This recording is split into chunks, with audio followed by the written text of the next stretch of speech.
Hey friends, ZenKahuna here. I'm going to show you a sequence that you can do to begin working on tight shoulders and elbows and wrists, and also will help increase your digital dexterity as well, because as you open up the musculature here, especially around the wad of 3, you're going to be able to have a better digital dexterity. So here we go. We're going to start with, we're going to let the one arm bend. So the arm that comes high bends, slides into the back, bends, slides around the front.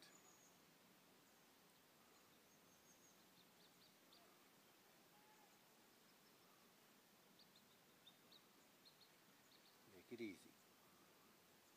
Now I just heard myself say that. If you're tight, this may not be easy. You can slow it down.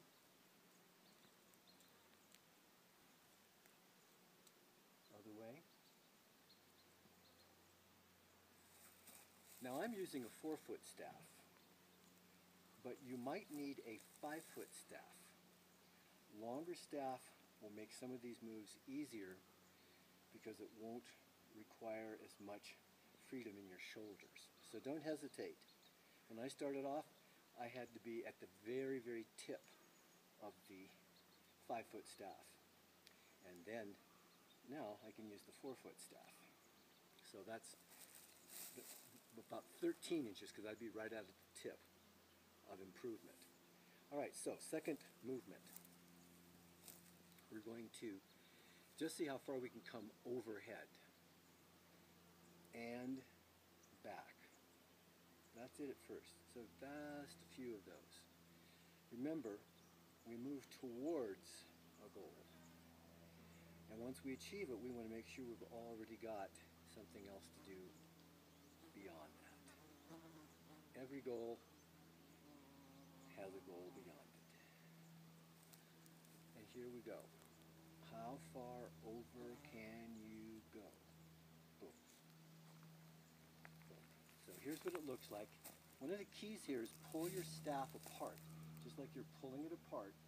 Keep that pressure on it all the way over, all the way back. All the way over, and all the way back. Now you may start feeling some energy, some tightness in your wrists and up here towards this wad of 3 if you keep a firm grip on your staff. So what you can do is open your fingers at first. See how my fingers are open here?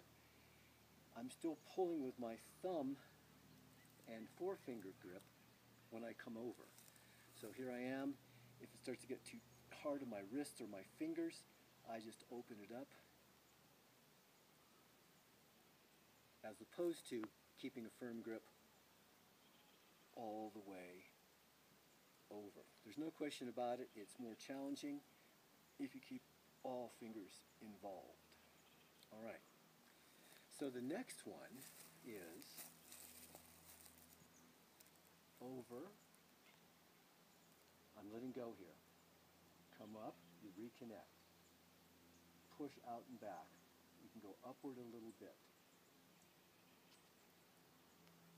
You can bring it down a little bit, so lower it. Reconnect, overhead, and down. So from the front, we'll come all the way over once. Then we could run it back up, push out for 3, and bring it over. We can bring it over this way. Now we'll keep our arm straight, the high arm, keep it straight as you can. Boom. Boom.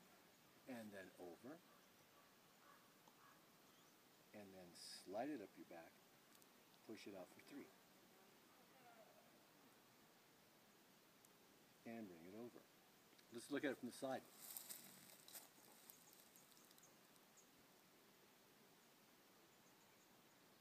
Now, coming up, you can kind of fold it up like this, or you can fold it low and slide it up.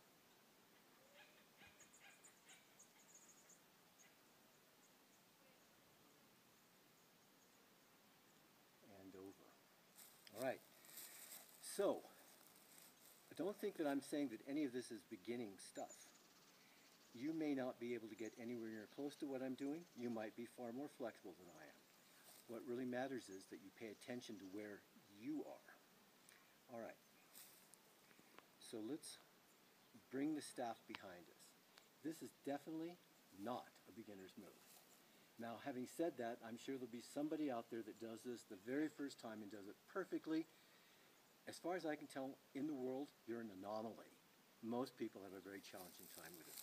So my palms are facing forward, and I'm going to bring it up, pulling the staff apart and all the way over, holding on to it as much as I can. This definitely starts to get you at wrists and forearms, big time. So be careful with this one. When you come up and you start to go over again, make sure you're pulling your staff apart and pushing it backwards. Let me show you what I'm talking about. So we're going to pull it apart like I'm trying to elongate it. So pull and bring it over. Then when you come back, pull, but think about pushing it back.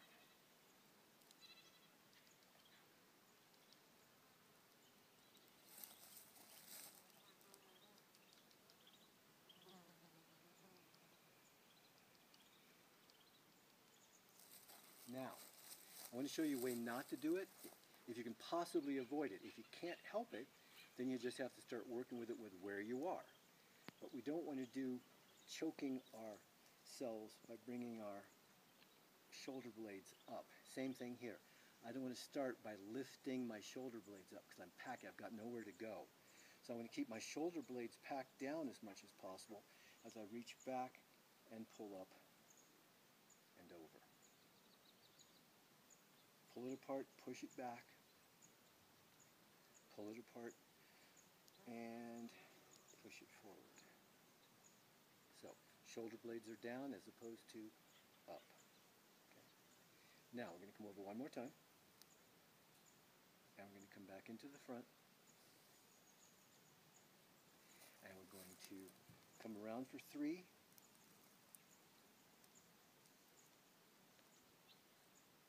straighter arm on this round, you're probably more limber now, and then we'll go back the other way.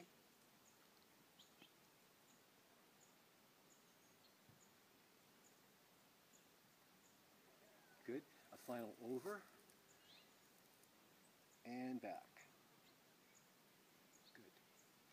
And there you have an excellent primer for getting those shoulders opened up. Start wherever you are with whatever length staff you need. Do it slow, take it easy. Do it for just a couple of repetitions. Put it aside, come back in an hour, do it again, come back in 3 hours, do it again, come back that night, do it before you go to bed. See where you are when you first wake up in the morning. Explore it.